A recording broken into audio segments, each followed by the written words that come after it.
ሰላም ጤና ይስጥልን ክብራትና ክብራን የክፋት ቴሌቪዥን ተከታታዮች እንደምንቆያችሁ ለዕለቱ የተዘጋጁ ዜናዎችን ይዘን ቀርበናል። ከዜናዎቹ ጋር ምህረት አብርሃኑ ቆይታ አደርጋለሁ። በቅድሚያ ወደ ተቀመጠው ዜና ስናልፍ የከፋ ዞን ዋና አስተዳዳሪ አቶ እንዳሻው ከበደ ለመላው የክርስትና እምነት ተከታዮች እንኳን ለ2017 ዓ.ም የትንሳኤ በዓል በሰላም አደረሳችሁ መልእክት አስተላልፈዋል።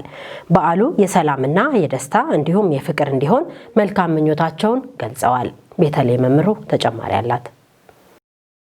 የከፋ ዞን ዋና አስተዳዳሪ አቶ እንዳሻው ከበደ በመልካም ምኞት መግለጫቸው መላውን የክርስትና እምነት ተከታዮች እንኳን ለ2017 ዓ.ም የትንሳኤ በዓል በሰላም አደረሳችሁ ብለዋል። ለመላው የክርስትና እምነት ተከታዮች እንኳን ለጌታችንና መድኃኒታችን ኢየሱስ ክርስቶስ የትንሳኤ በዓል ፋሲካ በሰላም አደረሳችሁ። ያው ባለፉት 2 ወራት የክርስትና እምነት ተከታዮች በጾም በጸሎት ከፈጣሪያቸው ጋር እየተገናኙ የቆዩበት ጊዜ ነው። በእነዚህ ጊዜያቶች ውስጥ የታመሙ ሰዎች ምሕረት ሊያገኙ የሚችሉበት ሁኔታ እንዲኖር፣ የተቸገሩት ከችግራቸው ሊወጡ የሚችሉበት ሁኔታ እንዲኖር፣ የተጣሉ ሊታረቁ የሚችሉበት ሁኔታ እንዲኖር፣ በአጠቃላይ ለአካባቢ ሰላም፣ ለሀገራችን እድገት ሲጸልዩ ሲተጉ ነው የቆዩት። አሁን ጊዜው ደርሶ ደግሞ የስቅለት በዓልና የፋሲካ በዓል ደርሷል። በእነዚህ ቆይታዎች ውስጥ እንዳደረጉት ሁሉ በዓሉ ሲደርስ ከጎረቤቶቻቸው ጋር ከወዳጅ ዘመዶቻቸው ጋር በተለመደው ኢትዮጵያዊ ባህል በጋራ ማክበር የሚችልበት ሁኔታ እንዲኖር በዚህ አጋጣሚ ማሳሰብ ፈልጋለሁ። ከእምነቱ ውጭ ያሉ ወንድም እህቶቻችንም አሉ። በተለይ የተቸገሩ ጧሪ ያጡ ደካማ ወገኖቻችን አሉ። ከነዚህ ጋር አብረን በጋራ ተደስተን ማሳለፍ የሚችልበት ሁኔታ እንዲኖር ከዚህ ቀደም እንደተለመደው ሁሉ ዛሬም እነሱን በማሰብ በመደገፍ አብረን ተደስተን ማሳለፍ የሚችልበት ሁኔታ እንዲኖር የተለመደው ድጋፍ፣ መተባበር፣ አብሮነት እንዲቀጥል እያሳሰብኩ ከበዓሉ ጋር ተያይዞ ሊከሰቱ የሚችሉ የተለያዩ ችግሮች ካሉ ደግሞ እግረ መንገድ አብሮ ማሰብና መተባበር ተገቢ ይሆናል። በበዓሉ ወቅት የጸጥታና የሰላም ችግሮች እንዳይከሰቱ የጸጥታ አካላት ጠንከር ያለ ስምሪት የተሰጣቸው መሆኑን በመጠቆም ለዚህም በዞኑ የጸጥታ ችግሮች እንዳይፈጠሩ መላው ሕዝባችን ከጸጥታ ኃይሎች ጎን በመሆን ሰላማቸውን እንዲያስጠብቁና አዳዲስ ነገሮች ሲኖሩ በአካባቢው ላሉት የጸጥታ መዋቅሮች መረጃ እንዲሰጡ ጥሪ አስተላልፈዋል። በግብይት ወቅት የሚፈጠሩ ችግሮች ይኖራሉ። በቤቶች አካባቢ ሊከሰቱ የሚችሉ ችግሮች ይኖራሉ። በመንደር አካባቢ የሚኖሩ ነገሮች ይኖራሉ። የበዓላችን እንዳይበላሽ ተገቢውን ጥንቃቄ ማድረግ የሚያስፈልግ ነው የሚሆነው። ስለዚህ የጸጥታ ችግር እንዳይከሰት በጋራ በመተባበር ያንን የጸጥታ ችግር ማስቀረትና መጠበቅ እጅግ በጣም ጠቃሚ ነው። ምናልባት ከአቅም በላይ የሚሆኑ ነገሮች ካሉ ችግሮች ካሉ ደግሞ የጸጥታ ኃይል አለ፣ ፖሊስ አለ። ጥቆማ በማድረስ መረጃ በመድረስ በዓሉ በሰላም ሊተላለፍ ልናሳልፍ የሚችልበት ሁኔታ እንዲኖር ማድረግ ያስፈልጋል። የጸጥታ ኃይሎቻችንን በዚህ አጋጣሚ ህብረተሰባችን በዓሉን በሰላም ተደስቶ ማሳለፍ የሚችልበት ሁኔታ እንዲኖር የሚያስችል ተገቢውን ድጋፍ እያደረጉ ያሉበት ሁኔታ ነው ያለው። ቅድመ ዝግጅት ያጠናቁበት ሁኔታ ነው ያለውና በጋራ ተጋግዘን በዓላችንን በደመቀ ሰላማዊ በሆነ መልኩ ማሳለፍ የሚችልበት ሁኔታ እንዲኖር በዚህ አጋጣሚ መልእክት ማስተላለፍ ፈልጋለሁ። በክርስትና እምነት ተከታዮች ዘንድ የሚከበረው የስቅለትና የትንሳኤ በዓላት ኢየሱስ ክርስቶስ ለሰው ልጆች ኃጢአት ራሱን የሰጠበት በዓል በመሆኑ ሁሉም ህብረተሰብ እርስ በርስ በመጠያየቅ ማክበር እንደሚገባው የከፋ ዞን ብልጽግና ፓርቲ ቅርንጫፍ ጽሕፈት ቤት ኃላፊና የዞኑ ዋና የመንግስት ተጠሪ አቶ አጥናፉ ኃይሌ አሳሰቡ። ለመላው የክርስትና እምነት ተከታዮች የእንኳን አደረሳችሁ መልእክታቸውንም አስተላልፈዋል።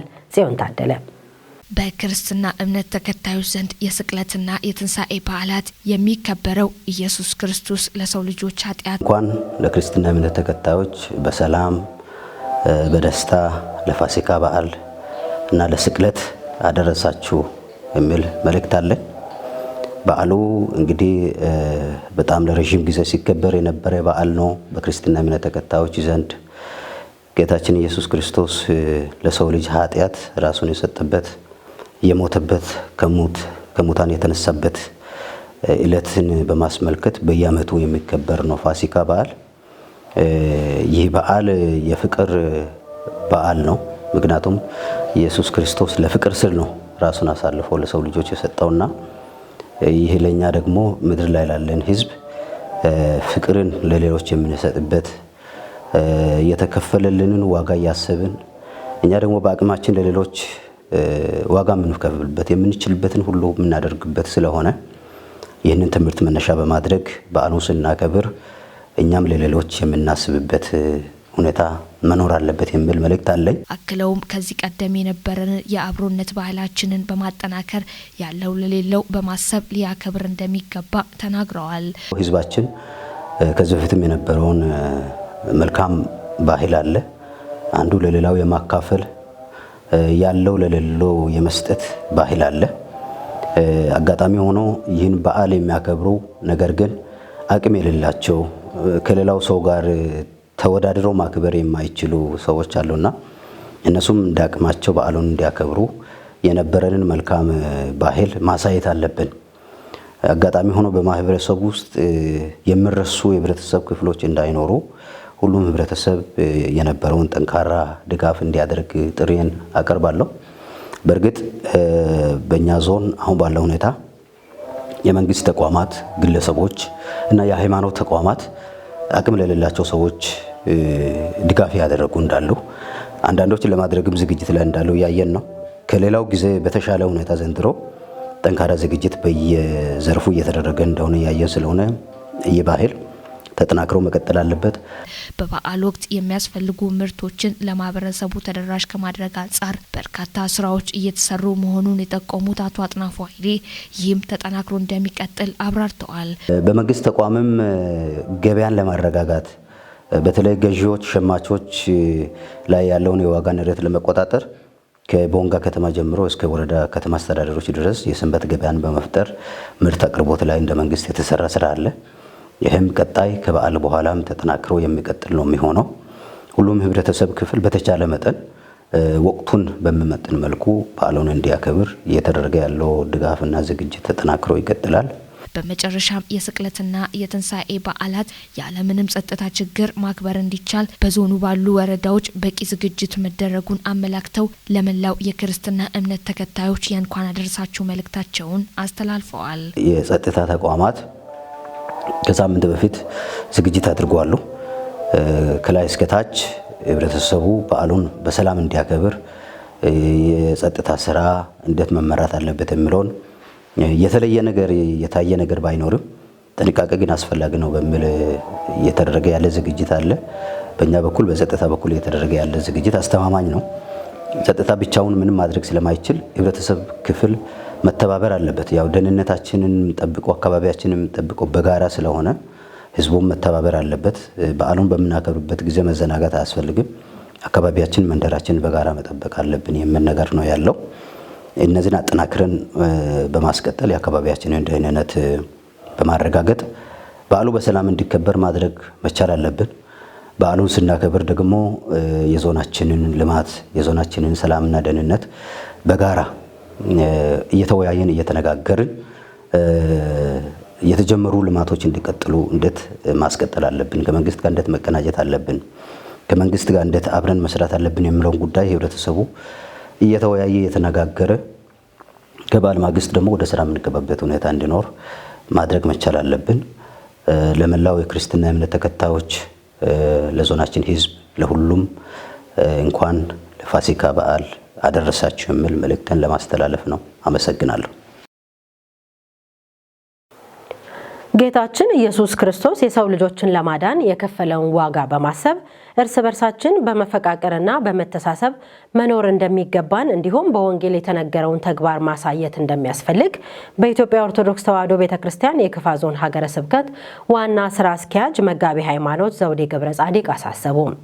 ስቅለቱን ስናስብ ለሀገራችን ሰላም በመጸለይና በመረዳዳት ሊሆን ይገባልም ብለዋል። ፍጹም ተሾመ ሱን ይከውኑታል። ለዚህ ታላቅ ቀን እንኳን አደረሳችሁ ያሉት የሀገረ ስብከቱ ዋና ስራ አስኪያጅ መጋቢ ሃይማኖት ዘውዴ ገብረ ጻዲቅ ምእመኑ ዕለቱን ሲያከብር ኢየሱስ ክርስቶስ የከፈለለትን መላው የኢትዮጵያ ኦርቶዶክስ ተዋሕዶ እምነት ተከታዮችን እንኳን በሰላም አደረሳችሁ እያልኩ ስቅለቱ እንግዲህ ጌታችንና አምላካችን መድኃኒታችን ኢየሱስ ክርስቶስ ስለ ሰው ልጆች ኃጢአት ስል የተሰቀለበት ቤዛ የሆነበት ደሙን ያፈሰሰበት ስጋውን የቆረሰበት በአምስቱ ችንካሮች የተቸነከረበት ለሰው ልጅ መስዋዕት የሆነበት ዕለት ነው።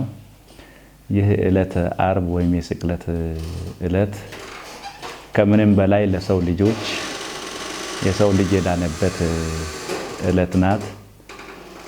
እግዚአብሔር አምላክ በደሙ ነው የሰውን ልጆቹን ያዳነው። ይሄ በዓል ትልቅ በዓል ነው። ይሄን በዓል እንግዲህ እኛ ማክበር የሚገባን 2 ወር ሙሉ ወይም 55 ቀን በጾምና በጸሎት ነው ቤተክርስቲያን ያሳለፈችው። ያንን ማሰብ ተገቢ ነው። የምግብ ጾም ብቻ ብዙም ዋጋ ላያሰጥ ይችላል። ከምግብ ጾም ጋር አፋዊ ጾም ያስፈልጋል። አፋዊ ጾም ሲባል ቅዱስ ያሬድ የተናገራቸው ሕዋሳት በሙሉ ይጾሙ ነው የሚለው። ሕዋሳት በሙሉ መጾም ግድ ይላል። ሕዋሳት ሲጾም ጾሙ ውጤታማ ይሆናል። ሕዋሳት በሙሉ ይጾም ሲባል ዓይን ክፉ ነገር ከማየት ነው፣ ጆሮ ክፉ ነገር ከመስማት፣ ልብ ክፉ ነገር ከማሰብ፣ እግር ወደ ክፉ ቦታ ከመሄድ፣ እጅ ክፉ። ትልቁ ጾም ፍቅር ነው። ትልቁ ጾም ፍቅር ነው። ፍቅር በሌለበት ጾም ብጾም ዋጋ የለውም። ፍቅር በሌለበት አምላካችን መድኃኒታችን ኢየሱስ ክርስቶስ እንግዲህ የተሰቀለው ስለ ሰው ልጆች ፍቅር ነው፣ ለሌላ ነገር አይደለምና ፍቅር አስፈላጊ ነው። እርስ በራስ መተማማት ሳይሆን እርስ በራስ መደጋገፍ፣ እርስ በራስ መጠያየቅ፣ እርስ በራስ መሰዳደብ፣ መካሰስ ሳይሆን እርስ በራስ መመካከር እጅግ በጣም አስፈላጊ ነው። ደም ከሚያፈሱት ነገሮች ተቆጥበን በዓለ ስቅለቱን ልናከብር ይገባናል። በበዓለ ስቅለቱም በቤተ ክርስቲያን በመሰብሰብ በቤተ ክርስቲያኗ የሚፈጸሙ ስርዓቶች ሁሉም የእምነቱ ተከታዮች ራሳቸውን ከማናቸውም ተግባራት በመቆጠብ በስግደት እንዲያሳልፉ መልእክት ያስተላለፉት መጋቢ ሃይማኖት ለመልካም ስራ ራሳችንን ማዘጋጀትና አምላክ ሆኖ ሳለ ራሱን ዝቅ በማድረግ ለሰው ልጆች ፍቅርና ትህትናን አስተምሯልና እኛም በዛው ልክ ለሰው ልጆች ልናስብ ይገባልን ብለዋል። ክርስቶስ የገፉትንና የበደሉትን አባት ሆይ የሚያደርጉትን አያውቁምና ይቅር በላቸው በማለት ይቅርታ ማድረግን ሁሉ ለምንድን ነው? ድካም ዕለት ነው። እሱ የደከመበት ስለሆነ እኛ ያችን ዕለት በድካም ስናከብር በሰላም እናከብር፣ በፍቅር እናከብር። በጭፈራ መሆን የለበትም። በተለያየ ነገር ስጋዊ ፈቃድ በመመራት ሳይሆን በመንፈሳዊ ሕይወት ልናከብር ይገባናልና ነው። እንግዲህ ለብርሃነ ለስቅለቱ ያደረሰን እግዚአብሔር አምላካችን ደግሞ ጊዜውንና ሰዓቱን ጠብቆ ለብርሃነ ትንሣኤው እንዲያደርሰን ምኞቴ ነው። ከበዓል ወጣ ወዳሉ ዜናዎች ስናልፍ በሺሾ ኢንዴ ወረዳ በመገንባት ላይ የሚገኙ ፕሮጀክቶች በተያዘላቸው የጊዜ ገደብ የጥራት ደረጃቸውን ጠብቆ እንዲጠናቀቁ ትኩረት ተሰጥቶ እየተሰራ መሆኑ ተገለጸም። በግንባታ ሂደት ላይ የሚገኙ የፕሮጀክቶች አፈጻጸም ምን እንደሚመስል የወረዳው ዋና አስተዳዳሪ አቶ ደምሴ ገብረ ማርያምን ጨምሮ ሌሎች ጉዳዩ የሚመለከታቸው አካላት ተዘዋውረው ጎብኝተዋል። ብሩክታዊት ብርሃኑ በግንባታ ሂደት ላይ የሚገኙ የተለያዩ ፕሮጀክቶችን አፈጻጸም የወረዳውን ዋና አስተዳዳሪ አቶ ደምስ ገብረ ማርያምን ጨምሮ ሌሎች የጽህፈት ቤት ኃላፊዎችና ባለሙያዎች ጎብኝተዋል። የወረዳው ምክትል አስተዳዳሪና ፋይናንስና ኢኮኖሚ ልማት ጽህፈት ቤት ኃላፊ አቶ ደመቀ ሀብቴ በመገንባት ላይ የሚገኙት በመንግስት በጀት 6ና መንግስታዊ ባልሆኑ ድርጅቶች እየተገነቡ ያሉ 5 ካፒታል ፕሮጀክቶች ላይ ጉብኝት መደረጉን ተናግረዋል። በመንግስት በጀት እየተሰሩ ከሚገኙ ካፒታል ፕሮጀክቶች መካከል ባለ 3 ወለል የወረዳው አስተዳደር ህንጻ፣ የወረዳ ግብርና አካባቢ ጥበቃና ህብረት ስራ ጽህፈት ቤት ጥገና፣ የመንገድ ጥገናና ከፍታ ስራዎች፣ የማዘጋጃ ቤቶች ጽህፈት ቤት ግንባታ፣ በተለያዩ ቀበሌዎች እየተሰሩ ያሉ የምንጭ ውሃ ግንባታዎች ይገኛሉ። ከዚህ ባሻገር የጤና ኬላዎች አዲስ ግንባታና ጥገና ስራዎች፣ በኤፍኤስአርፒ የሚገነባ የድንብራ የቁም ከብት ግብይት ማዕከል፣ በዋንዋሽ ፕሮግራም የሚሰሩ ጤና ጣቢያና ትምህርት ቤቶችና በሸምሮ ቀበሌ እየተሰራ ያለው የመስኖ ፕሮጀክት በተያዘላቸው ጊዜና በጥራት እየተሰሩ መሆናቸውን አቶ ደመቀ ሀብቴ ገልጸዋል። ከፕሮጀክቶቹ መካከል በህብረተሰብ ተሳትፎ እየተሰሩ ያሉ ትምህርት ቤቶች፣ ጤና ኬላዎችና የገጠር መንገዶች እንደሚገኙበት የወረዳ መንግስት ኮሙኒኬሽን መረጃ ያስረዳል። ካፒታል ፕሮጀክቶቹ በጥራትና በተያዘላቸው ጊዜ ገደብ እንዲጠናቀቁ ጽህፈት ቤቱ በትኩረት እንደሚሰራ የገለጹት አቶ ደመቀ አሰሪ ተቋማት የማይቋረጥ ድጋፍና ክትትል ማድረግ እንደሚገባቸው ጠቁመዋል። የወረዳ ዋና አስተዳዳሪ አቶ ደምሴ ገብረ ማርያም የካፒታል ፕሮጀክቶች ተጠናቀው ለህዝብ አገልግሎት እንዲውሉ ሁሉም ባለድርሻ አካላት በኃላፊነት መፈጸም አለባቸው ብለዋል። በህገ ወጥ የጦር መሳሪያዎች ክትትልና ቁጥጥር ላይ ትኩረት ተሰጥቶ ሊሰራ እንደሚገባ የደቡብ ምዕራብ ኢትዮጵያ ህዝቦች ክልላዊ መንግስት አስታወቀም። የክልሉ ርዕሰ መስተዳድር ዶክተር ኢንጂነር ነጋሽ ዋጌሾና የማዕከላዊ እዝ ዋና አዛዥ ሌተናል ጀነራል ዘውዱ በላይ በምዕራብ ኦሞ ዞን እየተሰሩ ያሉ የጸጥታ ስራዎች ምን እንደሚመስሉ ግምገማ አካሂዷል። ዘገባው የክልሉ የመንግስት ኮሚኒኬሽን ጉዳዮች ነው። አንተነህ ፍቃዱ እንደሚከተለው ያቀርበዋል። ከዞኑ ከተለያዩ ወረዳዎች ከተውጣጡ ማህበረሰብ ክፍሎች ጋር በተደረገው ውይይት መድረክ እስካሁን በዞኑ ከፌደራል ጀምሮ የነበረው የጸጥታ አካላትና አመራሩ ከህዝቡ ጋር በመቀናጀት በተሰራው ስራ የተሻለ ሰላም በአካባቢው እየመጣ መሆኑን ተሳታፊዎች አንስተው የተጀመረው ስራ ተጠናክረው እንዲቀጥልና ዘላቂ ሰላምን ለማረጋገጥ እንዲሰራ ማሳስበዋል። ከዚህም ባሻገር በአካባቢው ለጸጥታ ስጋት የሚሆኑ ጉዳዮችን ከህዝቡ ጋር በመቀናጀት መፍታትና የመከላከያ ሰራዊት ድንበር አካባቢ ጥበቃ በማድረግ ከውጭ የሚሰነዘሩ ጥቃትን መከላከል ላይ ድጋፍ እንዲደረግም አንስተዋል።